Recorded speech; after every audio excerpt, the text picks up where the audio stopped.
Welcome back in. It's another edition of the First and Orange podcast. Parker Gabriel here, Luca Evans there. It's week 5 already somehow, Luca. Like we're going to be talking about the closing stretch of the season here before you know it. Yeah, I know. It's 2-2, 4 games in, hasn't felt. Yeah, we're a month in. Yeah. But that doesn't quite feel real. But we're out of Sean Payton mediocre territory and into Sean Payton maestro territory now that the calendar has turned to October. So we don't even really need to do this podcast. We know they're just going to wax the defending champions here and go on and run undefeated in October, right? Yeah, just run the table for a little while and then get through there. Yeah, I was gonna. I don't know that there's. I mean, you could point back to the Chiefs, like obviously playing in Kansas City last year against defending Super Bowl champs, but in the regular season, has there been like a greater sort of test / barometer game, in Peyton's 2 years here than this one? That's a good question. I actually think, and I don't say this because they got destroyed, but I thought it seems to me that the biggest single test of like, wow, this team is good that they've faced since Bo Nix has been the quarterback, at least, was at Baltimore last year. Because you just looked at it and you were like, and Baltimore's off to a bad start. This year, their defense is horrendous and all of their highly paid players are hurt. But last year, you're like, yeah, they've got weapons. They've got Derrick Henry. They've got Lamar Jackson, obviously. And it was 41-10. They just had no answers. And so that was bad, obviously. And in a way, I think, I'm not sure. The game against Buffalo in the playoffs was lopsided. But I do think, not that there was a panic button when they lost that game, but I think you sort of looked at Baltimore going up and down the field and scoring 41 points and also sort of snuffing out Denver's offense and saying like, all right, there's still a pretty wide gap here between where Denver is right now in week 9 or whatever that was and the upper crust of the AFC, these guys that have bona fide future Hall of Famers at quarterback. So even though this game is not like, is Denver for real or not for the rest of the season, I do think at the risk of disagreeing with Nik Bonitto, there is a chance to take the measure of this is what a team that really understands how to win looks like. Denver thinks they can be that kind of team. They haven't been so far this season. Let's see what happens. Also, I think it's kind of the perfect, it's an amalgamation of things. You come out of this early quarter stretch, this run to this race to improvement, as Sean Payton calls it. You're sitting at 2-2. You've lost a couple of games in the strangest way possible. And penalties are still an issue. Like discipline is still an issue. Execution is still an issue, kind of in the finer details. And the Eagles are a team that's 4-0. They frankly shouldn't be 4-0 when you look at even the raw stats. But they've been able, they win games in the fine detail, in the red zone, on special teams. So it's kind of that perfect, are we disciplined enough to win this game? Are we clean enough to win this game? I was talking to Justin Strnad, linebacker, in the locker room yesterday, and I made the point that if we're doing the same things with penalties, like we're not gonna win this game. So this is what Mike McGlinchey told me in the locker room yesterday. He said they win a lot of different ways. They win playing defense. They've won playing insane offense. They win running the ball. They win patiently. They win in the fourth quarter. They win on block kicks. They win on all kinds of stuff. And that's like, obviously anybody would want to win 20 of 21, win the Super Bowl and all of that. But it struck me that the way that these rosters are built are actually somewhat similar. They have similar strengths. Now, Pat Surtain's probably better than any player on Philadelphia's defense. The Eagles have better skill talent with Saquon Barkley, and then the pairing of A.J. Brown and Devontae Smith at receiver than the Broncos have. So it's not and obviously Jalen Hurts is more accomplished than Bo Nix at this point by a long shot. Even though it's kind of funny, Alex Singleton played in Philadelphia. He said last year when Bo won the job, he was like, yeah, he really reminds me of Jalen Hurts, just in sort of like play style to some degree, but in terms of the way they're wired, the way they lead, the way they just sort of nothing seems to, bother them too much. And so there's like a lot of similarities. And the main difference, like the biggest difference at this point, is that Philly has just sort of mastered the art of finding a way to the finish line on the right side of the scoreboard. And the Broncos haven't done that yet. Like they look like a team that's capable of doing that. But until you put together some track record of doing that in difficult situations, that's sort of like Moby Dick, right? Like you're chasing this thing that for whatever reason, it's not like it's been 10 years under Sean Payton, but for whatever reason so far in the Bo Nix, year plus of Sean being here, that has been something against good teams that's eluded them so far. And you want difficult situations? Here's 65,000 screaming Philadelphians. Yes. Bearing down upon Bo Nix and your football team. So yeah, that'll be a good one. Well, shoot, we've covered a lot this week on what to look out for and this or that. I don't know. Where should we start? Yeah, I think that's a good question. I think let's start with the Broncos defense because they obviously have a big challenge. It's interesting because when you look at it on paper, like you said, Luca, like the Eagles have not done a ton offensively, even though like they've scored 34 and 31 points their last 2 weeks, and they've done it on both times, I think, like 288 yards of offense or less. So again, like you're just finding ways. They're 30th of 32 teams in net yards, which is crazy. And you're 4-0. Yeah. You're 4-0. And yet, if you just look at it logically, you look at the talent they have on the perimeter.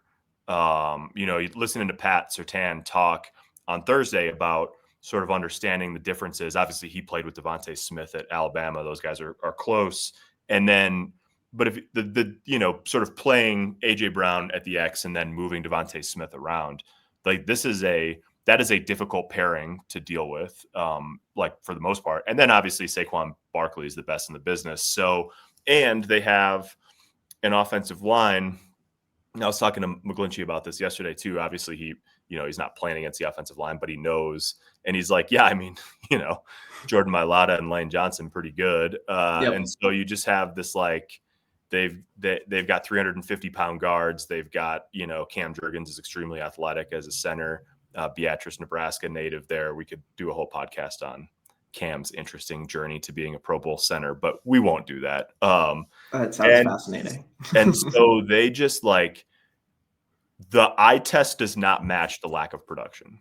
And obviously the track record over a couple years now does not square with the lack of production so far this year. And so it's sort of like if you're playing against if your baseball team is going against Juan Soto and he's in like a 1 for 22, you're basically just like, let's hope we get out of town before he catches fire again. And that's obviously there's an active element to that this weekend, but it feels a little bit like that with this. Like, let's just see, maybe they can, keep it bottled up for one more week and scoot out of town across the Atlantic before, Hurricane Philadelphia sort of roars back into full force. Yeah. Saquon Barkley is at 3.1 yards a carry. He's at about 2.5 between the tackles. As a whole, the Eagles are, I think, 3.4, 3.5 yards a carry. That's not gonna stick. That's just it's not. And so we've already seen backs have, Jonathan Taylor in week 2 going off, and Marion Hampton had a really solid game in week 3, and this run defense at times has looked slightly porous in terms of chunk gains, and this is not the week that you want to have Philadelphia start stringing those along. And then I think, to me, the most kind of fascinating aspect of this game is going to be in the red zone, because the Eagles are one of the best in the league and converting in those situations, and the Broncos have one of the best red zone defenses in the league and just seem to kind of consistently stiffen, a lot of their sort of issues when it comes to sort of a soft spot in the middle of the field, or skill guys running for your kind of broken coverages or miscommunications at times on, the joker types. A lot of those issues just get solved when the field kind of shrinks. Yeah. And then all of a sudden, you're playing, got Pat Surtain and a bunch of different guys in the secondary and pass rush, and just everything's kind of clumped together. And so, I mean, I think DJ Jones put it best on how to stop the tush push, but you grab your nuts and you try and stop it. And that's sort of red zone defense in general, isn't it? That's the approach that you got to have. Yeah, it is. But so I'll be interested. I mean, to me, it sounds like obviously the Eagles whipped out a tush push variation last week against the Buccaneers that just fooled everyone. Seems unlikely that they're just going to keep pulling out variations of that in week 5 rather than save it, but Sean Payton has talked this week like, oh, he's scouted every angle to this, right, and he's across the league and whatnot. Even using it once, though, even doing what they did last week and handing it to you have to respect it. Yeah. It's like a center in the NBA that, all of a sudden comes out and knocks down 4 3-pointers, and then your next opponent's like, well, I guess we have to account for this now. So that's going to be really interesting. I think in an ideal world, Broncos would probably love to have Malcolm Roach back for this game. Seems highly unlikely at this point. He hasn't been activated off IR. But I think that's this sort of red zone mano-a-mano head-to-head is going to be really interesting this week. Definitely. Yeah. And then, if you sort of flip it around, I guess the secondaries are interesting to me. We were talking about this a little bit, Luca. Yep. They're sort of similar in a sense. Like it was interesting asking both Pat Surtain and Sean Payton about Quinyon Mitchell, the young corner in Philadelphia, who is a really good player. They play an interesting way where, the two guys in the league who have followed the other team's top receiver most frequently so far this year are Surtain and Quinyon Mitchell. So you would sort of assume, and I think that's probably AJ Brown with the Eagles, although, you could make the case for, Surtain traveling with Devontae Smith, the way that he moves around the defense and all of that. I mean, we'll see where AJ Brown's head's at. AJ Brown's head's at. That was funny yesterday. If he's still in the scripture mindset. Yeah. When our columnist Troy Rank asked Pat Surtain if he's aware of, when a guy seems displeased with his targets or role, as AJ Brown appears to have expressed this past week, and Pat goes, I don't know, maybe, probably, and just kind of smiles, like he's like, I'm going to put this guy in the mental blender. Yeah. Yeah. No, I mean, obviously, Surtain's one of the guys in the world that's capable of doing that to anybody, regardless of where your mindset's at entering a game. But so you've got, and then the thing about the Eagles that's interesting is Cooper DeJean plays outside in base, and then he slides in and plays inside when they're in nickel. So he's obviously a versatile defensive back. Also, obviously, big, rangy, white defensive back from Iowa, just like Riley Moss. And so then those guys are really close. I think that's one of those where, it's always interesting to see guys that have like long histories together. Yep. They won't actually be on the field against each other, but obviously, both good players. So the Broncos obviously deploy, Surtain all over the place, and then Riley Moss wherever Pat's not. And so just two really good cornerback pairs, and two, secondary groups in general that can make life really uncomfortable for offenses. So that obviously it sort of takes you to then, Sean Payton against Vic Fangio on offense. And it's a fascinating one. Like I don't know. What have you made of the way that Sean has talked about Vic Fangio so far, Luca? Because I got a stat for you after we talk about this for a minute. I just found it hilarious. I looked at you yesterday across the thing when Sean, like, someone asked him about Vic yesterday. He talked about Vic on Monday. Yeah. And But when Sean he brings started up going the back into the Scrantons, exact same, sixth grade math teacher or whatever, this or that. I mean, to me, I find it interesting the way that it seems a lot of respect for Sean on Vic's part, of course. I find it interesting the way that Vic talked about Sean and Bo Nix, sort of the Baker Mayfield comparison he tossed out on Monday, and said, seems like they've found their guy. They've been looking for a long time, and Vic would know. Like, no, yeah, he would he was know. part of the looking for a couple of years In the days of, Drew Lock and Brett Rypien and Teddy Bridgewater. Teddy Bridgewater was one. So, what's the stat? I'm curious. Six matchups.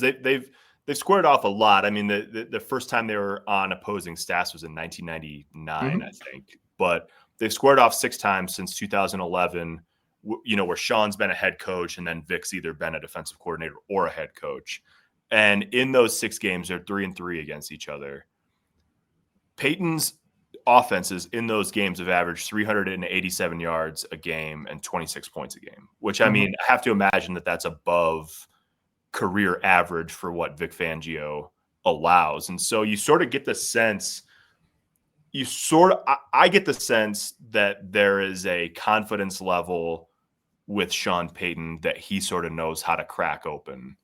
Now, obviously, he's talked in the past, Luca, this was before your time here, but every once in a while, Sean, when he's talking about how somebody else plays, will say, oh, they run the Fangio kind of red 3 in the red zone, and it's all these variations of the stuff that, like, Vic's done over his career. And obviously, like, Fangio defense is sort of like the Shanahan offense, right? Like, half the league runs sort of like derivatives of it. And so that I get the sense that Sean's trying not to say too much and that he feels like he's sort of got the answers to the test. Now, that does not mean that you're just going to waltz to 30 points or that it's actually going to come together the way you think. But just knowing the history and then sort of like just watching Sean, that's just the sense I get. I mean, he's confident every week. He thinks he's going to put 50 on the board every week.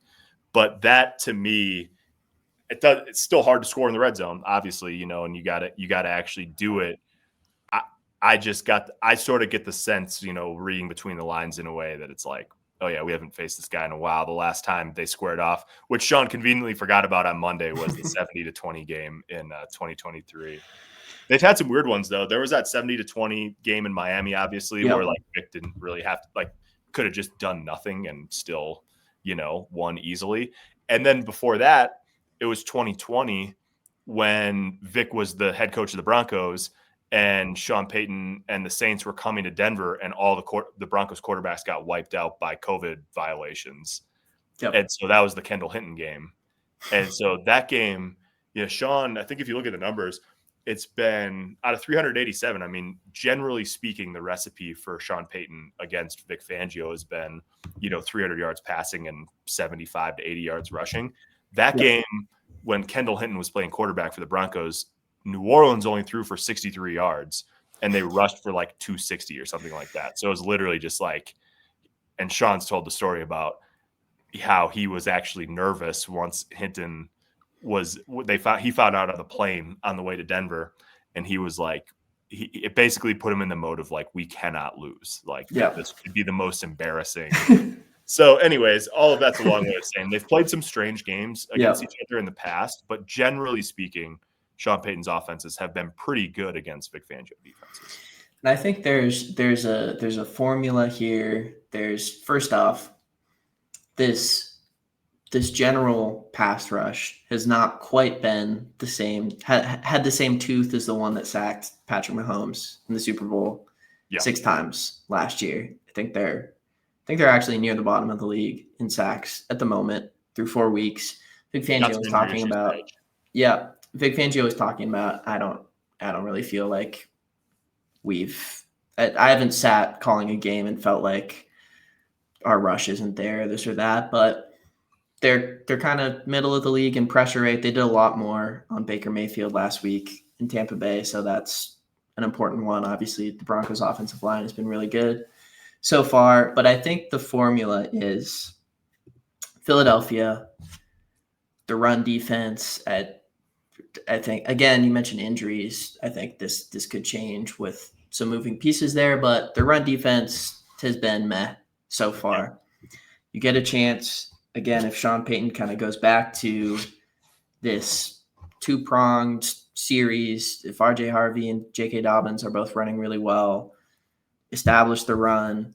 Then Philadelphia so far I believe second to last in the NFL in average yards per game given up on deep balls, or balls of 20 plus yards, which is interesting because Bo Nix was talking yesterday about how Fangio's defense likes to keep everything in front of them, but they're starting a rookie, Andrew Makuba at safety, gave up a 77-yard touchdown last week, and so there's some breakdown potential there, and Sean Payton has orchestrated a few opportunities so far through 4 weeks for those to pop. And we've seen to varying degrees of success. And so I think the formula here is you start opening things up with the run, with Bo Nix getting comfortable and not putting too much on his shoulders in this kind of environment. And then you settle in and kind of start to take the top off a little bit. So it'll be interesting to see how that plays out. Yeah, the Eagles aren't. I mean, to Fangio's point, kind of. I mean, they don't have a big sack number. They're right in the middle of the league in terms of pressure rate. Obviously, Bo Nix has been pressured, among the least out of quarterbacks in the NFL. So that's interesting. I think that's a differential that the Broncos just have to win. It's always, Sean Payton talks about sack differential a lot as sort of like one of the most important stats over the course of a season. It obviously matters game to game too. And so far, like, Bo Nix has not been pressured much. Teams are actually, according to Next Gen Stats, blitzing Philadelphia at the highest rate in the NFL, 40% blitz rate against the Eagles. They've got one of the, Hurts has faced one of the highest pressure rates in the NFL. He's a guy, and Nik Bonitto talked about this yesterday, he's a guy that's capable of sort of negating pressure, right? Just because of the athleticism, the ability to get the ball out quick and then extend plays with his legs. So, Bonitto was saying sort of the classic, like, we got to keep him caged in the pocket, all of that. But that definitely is if you're talking about how do you win close games, well, having consistent pressure on an opposing quarterback and winning the sack differential by a couple helps you a lot. So, and obviously, the Eagles have taken the ball away. They've been great in the kicking game. That those are areas where the Broncos have not been particularly good so far this year. So you're sort of seeing the checklist come together of like where this game goes and how it unfolds. Yeah, definitely. Let's throw a little fun curveball in here. If we have one, each drop sort of one like niche kind of prediction for something that'll unfold in this game. I'll go first, so you have time to. Great. Okay. Time to think. This here. means that this translates to Luca's got a niche prediction he'd like to make. Right. So right. And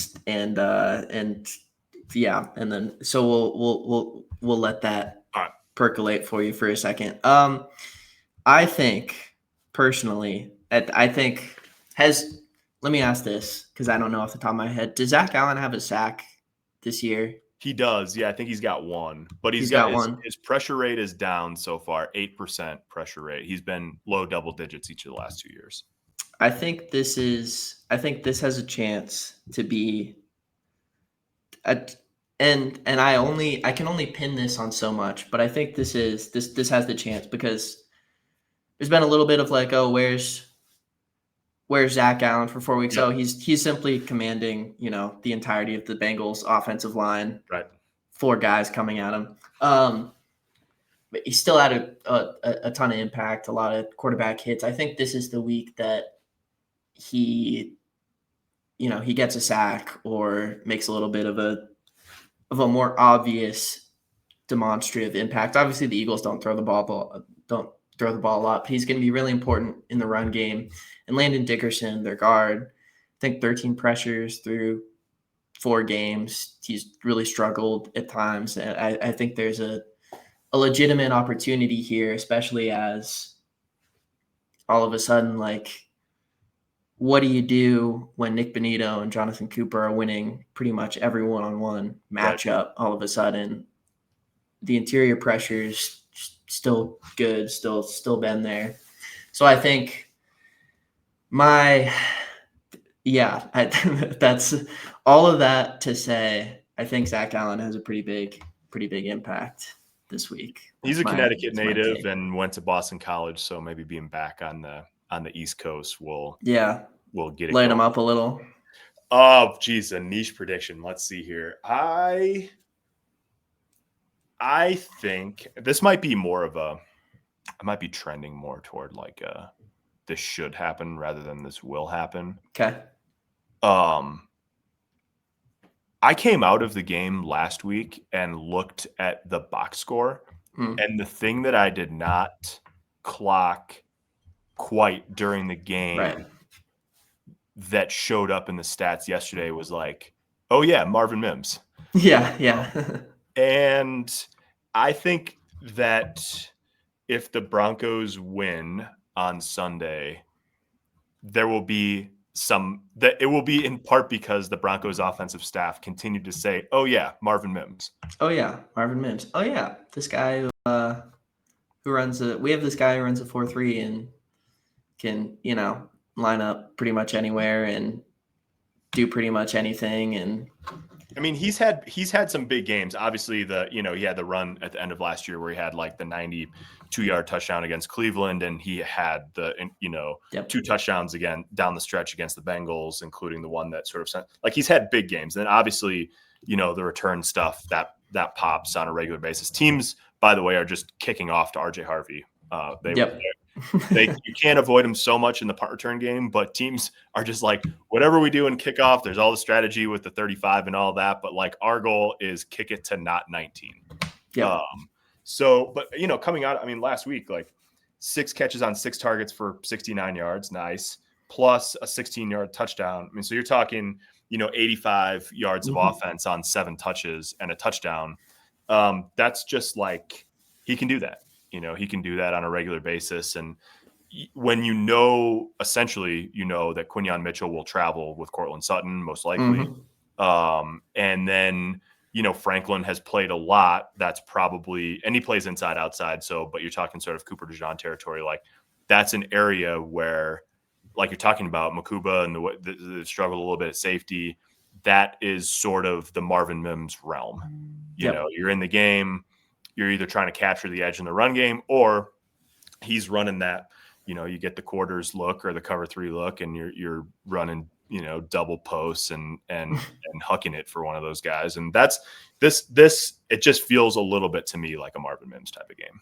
Yeah, I think that's a very good take. I think the thing that's interesting with him is he's at least outwardly very happy or just content with, as long as I'm touching the ball in this way or this way or this way.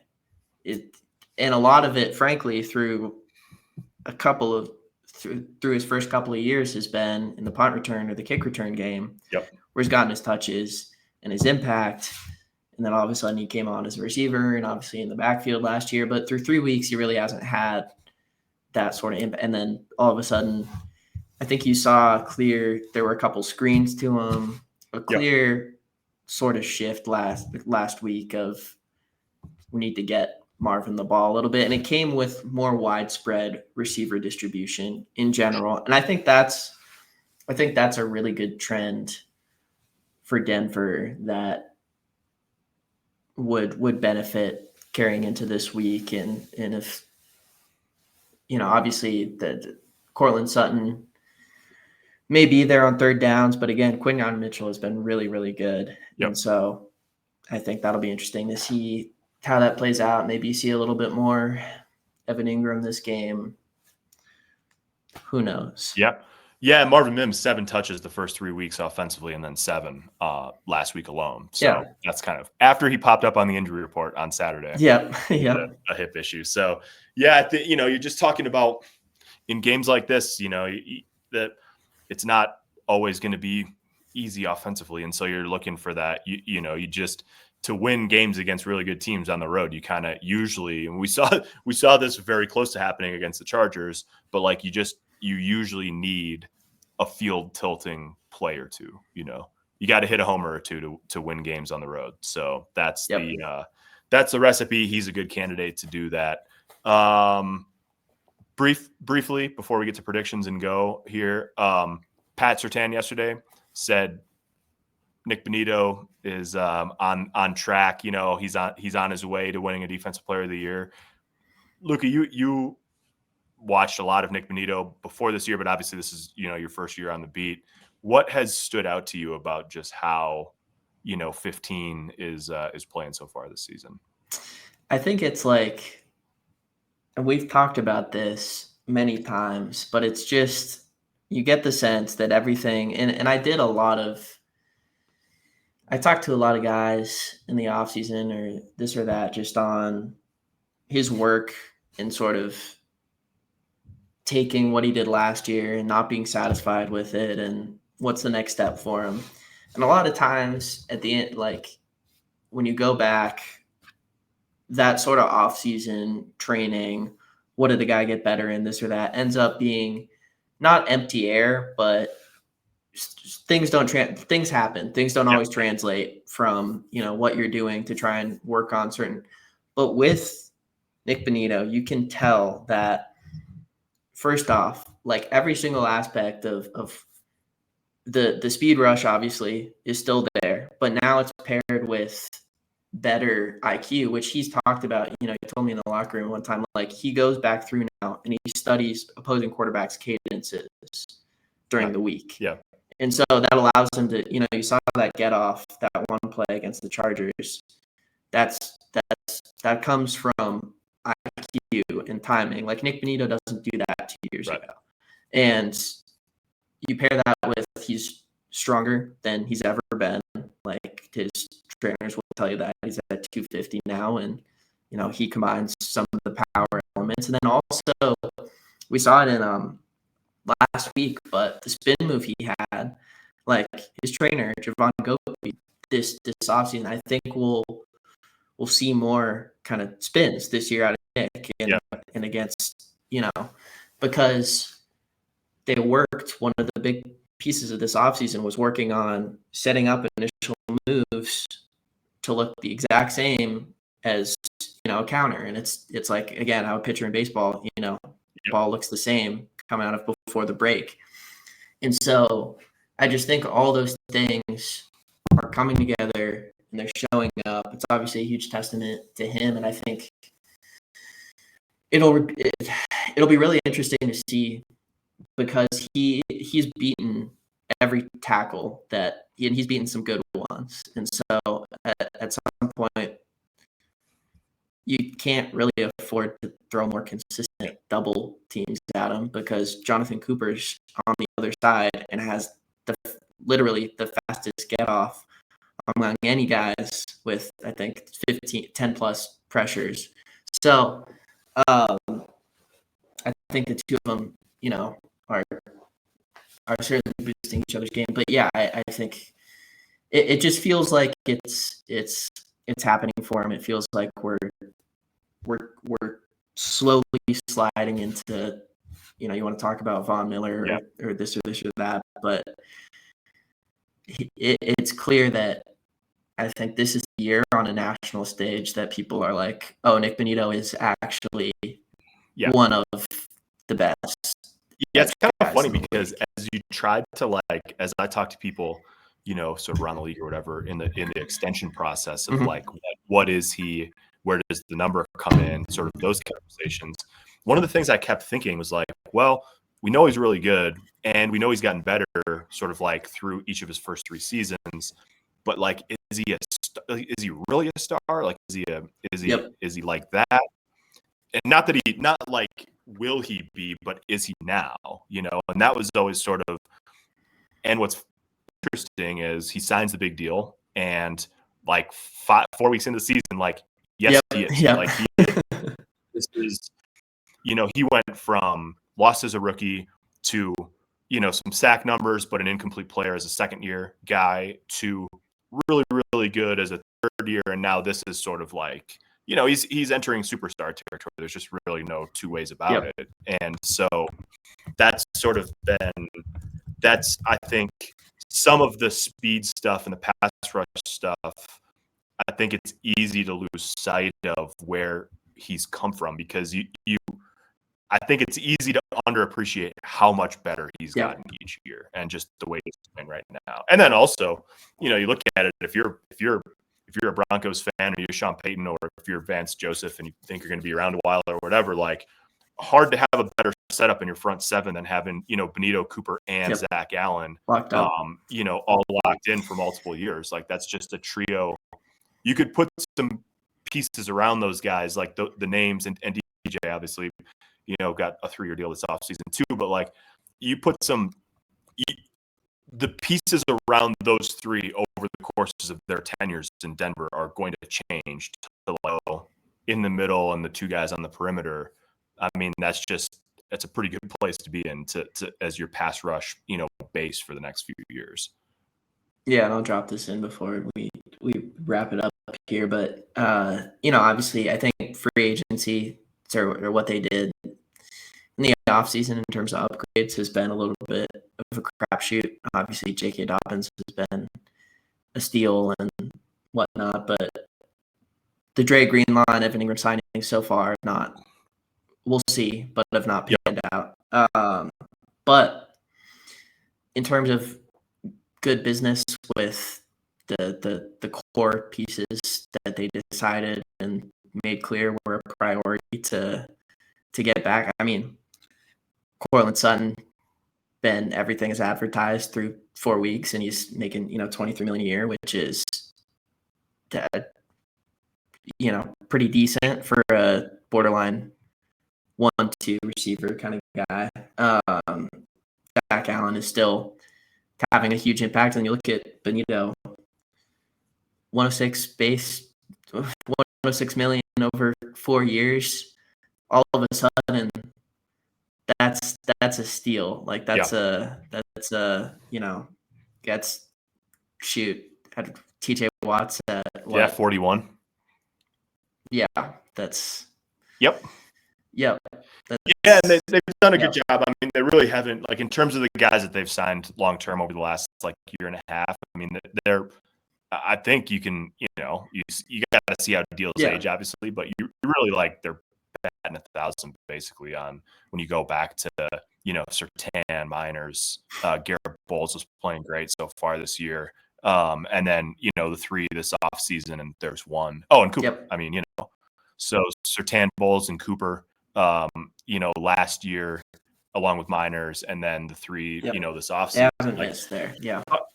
Talking about guys that, and frankly, I mean, like injuries, like when you're talking about guys, like usually your internal extensions are no doubters, generally speaking. So, you always wonder about injuries.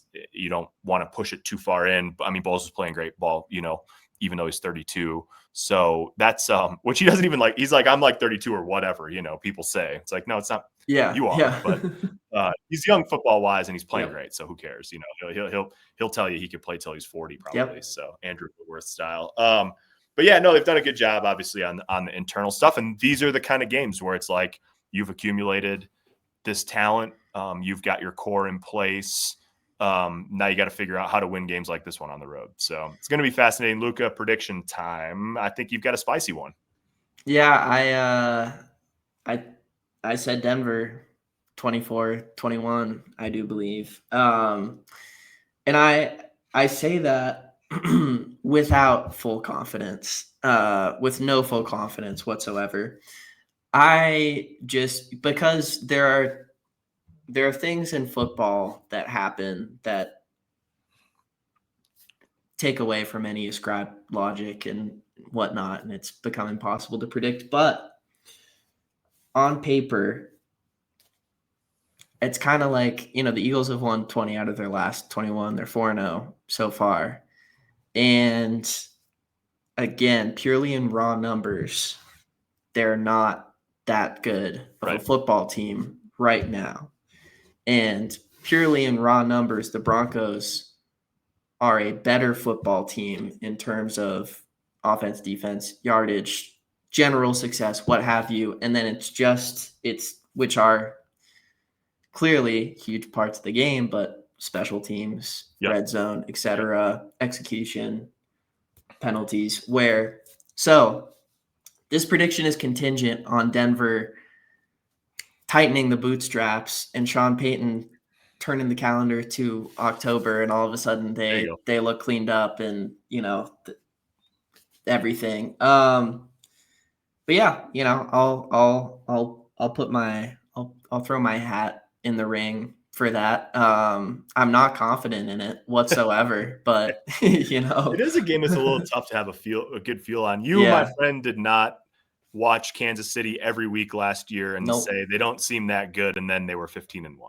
So if you want to talk about things that don't follow ascribed logic, I did. I picked the Chiefs third in the division this year, and so far I'm not feeling like that's a bad take. So anyway. We'll we'll long see. way to go there. Yeah, I mean, I picked Philadelphia. I think I picked it close, and 27-23 somewhere in there.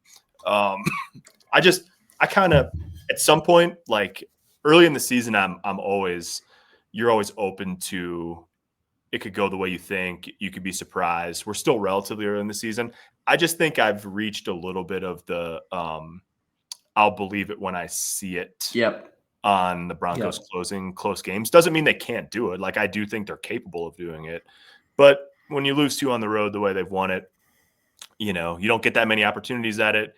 It becomes something like a trend. So I think the Broncos can win. I don't think it'd be a huge shock if they did, although when you're talking about a team that's won 20 of 21, it obviously would be a surprise to some degree. But at this point, like, just one team's got a long history of figuring out how to get it done. One team doesn't. That's sort of where I fall on it. It's not rocket science, and it's hard to suddenly figure that out on the road in Philadelphia against the defending Super Bowl champs. Again, it'd be a heck of a time to start. Why I don't have full confidence in my prediction, but we gotta spice it up a little bit sometimes. There you go. So, we will be probably in Philadelphia, or maybe Luca will be back. We'll talk to you on Monday after the game. We'll break it down. And then obviously the long sojourn across the Atlantic for the Broncos. They go literally, Luca. I mean, they're flying Friday afternoon to Philly, and then the game ends, shower up, get on the bus, go to the airport, and they'll be in London by Monday morning. So it's crazy. Season's flying. Big one, obviously, this weekend should be a fun one. That's Luca. I'm Parker. Thanks for watching. Thanks for listening. Catch all the latest coverage. DenverPost.com/Broncos. Enjoy the game Sunday. Talk to you on Monday.